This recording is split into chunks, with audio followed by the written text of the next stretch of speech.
Good morning, everybody. Welcome here to Prog Monster. My name is Murph. I am the host of this show, a show dedicated to progressive rock and other forms of rock music. So we're back. This is day 5 of my 30 bands that I never quite followed.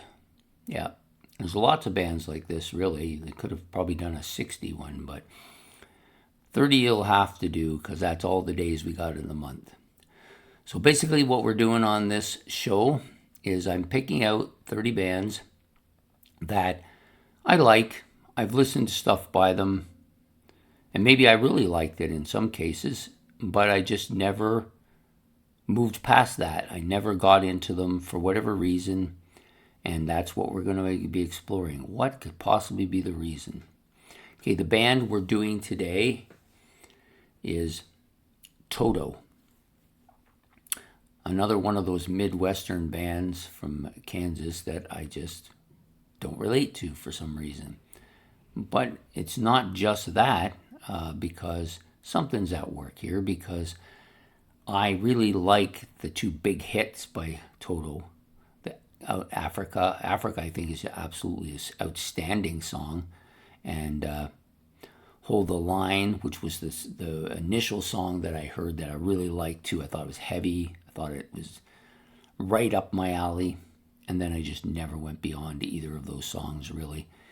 Part of me figures that Toto was more of a commercial kind of poppy band that had a couple of songs that were catchy as hell, and I just never actually wanted to get into them because I was okay with the two songs and that was good enough for me. And maybe that may end up being the case. There's going to be some bands like that here on this series, and Toto could be one of them. They've got some outstanding musicians in the band, and I think they're a band that they've had some big albums. They've got quite a bit of airplay on the radio. A lot of people listen to them.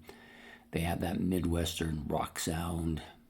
But I've just never really found them a band that I wanted to go and pursue and buy their albums and stuff. Initially I loved the songs, and after listening to Hold the Line, and then later when Africa came out much later, I thought this is a band I should pursue. But then I never did. So maybe it's just that feeling that they're a pop band and never going to be more than that, and just not worth my time and effort to go pursue any further than that. I'm not sure what it is, but I think that's some of it. And then, it's the same thing that happens with a lot of bands. I get to the record store, I have, say, 40 or 50 bucks on me, which means if I'm going to buy used ones, which is sometimes the case I do, that means probably 4 albums. If I'm lucky, maybe 5. If I get one that's like $6 or $7, then I might get a fifth album. And I usually go for the ones I really want, and then there might be a few outliers, and Toto has always been an outlier, and most of the time I just walk right past the Toto section of the galaxy.